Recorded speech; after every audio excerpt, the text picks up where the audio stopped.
आइए जानते हैं भगवान श्री गणेश के गजानन अवतार के बारे में। गजाननः स विज्ञेयः सांख्येभ्यः सिद्धिदायकः लोभासुर प्रहर्ता वै आखो गस्य प्रकीर्तितः।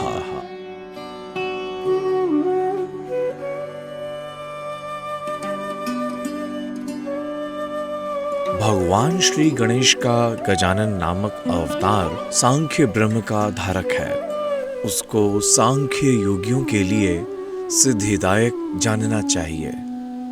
उसे लोभासुर का संहारक तथा मूषक वाहन पर चलने वाला कहा गया है।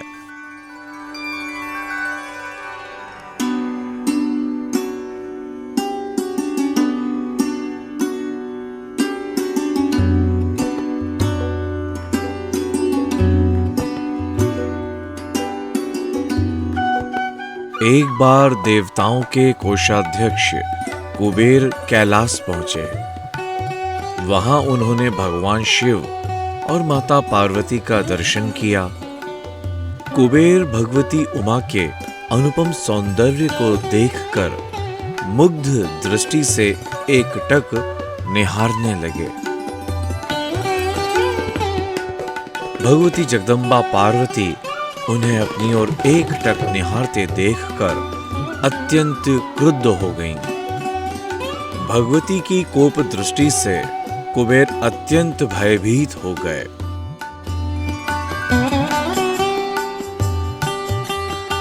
उसी समय भयभीत कुबेर से लोभासुर उत्पन्न हुआ।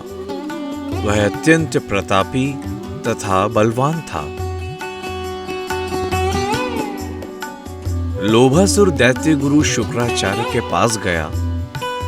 उसने शुक्राचार्य के चरणों में प्रणाम कर उनसे शिष्य बनाने का निवेदन किया। आचार्य श्री ने उसे पंचाक्षरी मंत्र नमः शिवाय ओम युक्त की दीक्षा देकर तपस्या करने के लिए वन भेज दिया।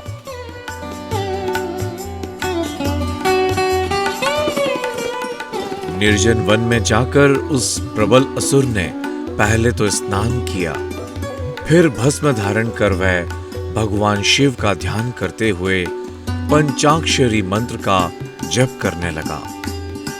वह अन्न जल त्याग कर भगवान शंकर की प्रसन्नता के लिए घोर तप करने लगा। उसने दिव्य सहस्त्र वर्ष तक अखंड तप किया। उसकी कठोर तपस्या से प्रसन्न होकर भगवान सदाशिव प्रकट हुए। लोभासुर देवादिदेव भगवान शिव के चरणों में प्रणाम कर उनकी स्तुति करने लगा।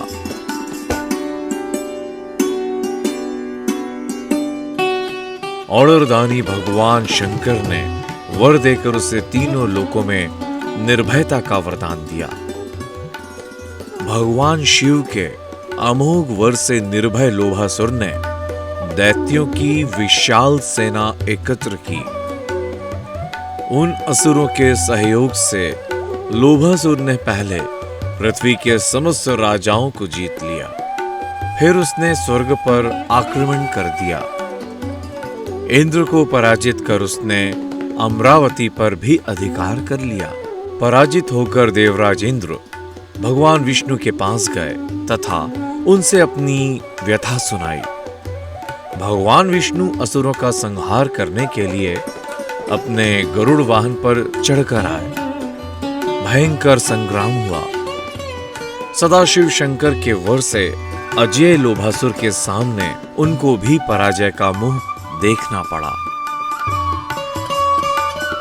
विष्णु तथा अन्य देवताओं के रक्षक महादेव हैं।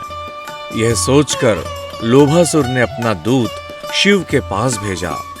दूत ने उनसे कहा, आप परम पराक्रमी लोभासुर से युद्ध कीजिए या पराजय स्वीकार कर कैलाश को खाली कर दीजिए।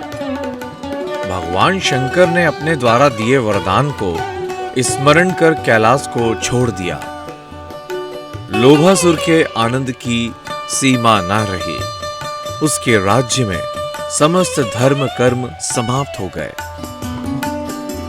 पापों का नग्न नृत्य होने लगा। ब्राह्मण और ऋषि मुनि यातना सहने लगे। रैभ्य मुनि के कहने पर देवताओं ने गणेश उपासना की। प्रसन्न होकर गजानन ने लोभासुर के अत्याचार से देवताओं को मुक्ति दिलाने का वचन दिया। गजानन ने भगवान शिव को लोभासुर के समीप भेजा। वहां शिव ने लोभासुर से साफ शब्दों में गजानन का संदेश दूत बनकर सुनाया। तुम गजानन की शरण ग्रहण कर शांतिपूर्ण जीवन बिताओ, अन्यथा युद्ध के लिए तैयार हो जाओ। उसके गुरु शुक्राचार्य ने भी भगवान गजानन की महिमा बताकर गजानन की शरण लेना कल्याणकर बताया। लोभासुर ने गणेश तत्व को समझ लिया। फिर तो वह महाप्रभु के चरणों में वंदना करने लगा। शरणागत वत्सल गजानन ने उसे क्षमा कर पाताल भेज दिया। देवता और मुनि सुखी होकर गजानन का गुणगान करने लगे।